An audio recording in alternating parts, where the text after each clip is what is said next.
اعوذ باللہ من الشیطان الرجیم بسم اللہ الرحمن الرحیم وقال علی ابن ابی طالب الرزق رزقان طالب و مطلوب۔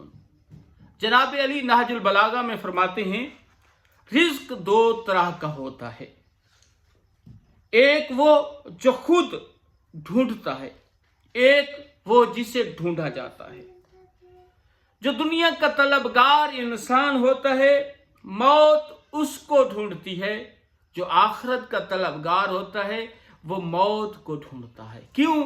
کہ اس نے اپنی زندگی اللہ کی رضا کے لیے گزاری ہے، مال جو اکٹھا کیا وہ بھی اللہ کی رضا کے لیے اکٹھا بھی کیا اور اللہ کی رضا کے لیے خرچ بھی کیا، تو پھر اسے موت سے ڈر نہیں ہوتا۔ کربلا میں ایک جوان کا بہت بڑا میسج ہے جناب قاسم علیہ السلام کا۔ جب جناب امام حسین نے جناب قاسم سے پوچھا قاسم تجھے موت کیسے لگتی ہے، تو جناب قاسم نے کہا مجھے شہد سے زیادہ شیریں، کیونکہ اس نے زندگی جو گزاری تھی دنیا میں وہ خدا کی خاطر گزاری تھی، خدا کے قرب کی خاطر، اپنی دنیا داری کے لیے زندگی نہیں بسر کی تھی، اس لیے اسے موت شیریں کی طرح، شہد کی طرح شیریں نظر آتی تھی۔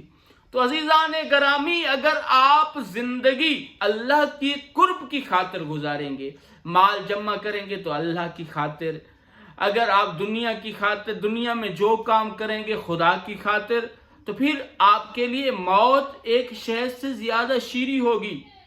پھر موت سے آپ کو ڈر نہیں لگے گا، کیوں؟ آپ مریں گے تو آپ کی ملاقات اہل بیت سے ہوگی، خدا سے ہوگی۔ جب اہل بیت اور خدا سے آپ کی ملاقات ہوگی تو جب وہ ملاقات آپ کی کرنے آئیں گے تو آپ کامیاب ہو جائیں گے۔ آپ ایک آخری زندگی کے لیے سامان تیار کر کے جا رہے ہیں، زادرہ لے کے جا رہے ہیں، کیوں؟ کہ آپ نے زندگی اللہ کی خاطر گزاری ہے۔ مر گئے ہیں تو پھر بھی اللہ کی رضا پہ راضی ہو کے مر گئے، پھر آپ کے لیے کامیابی ہے۔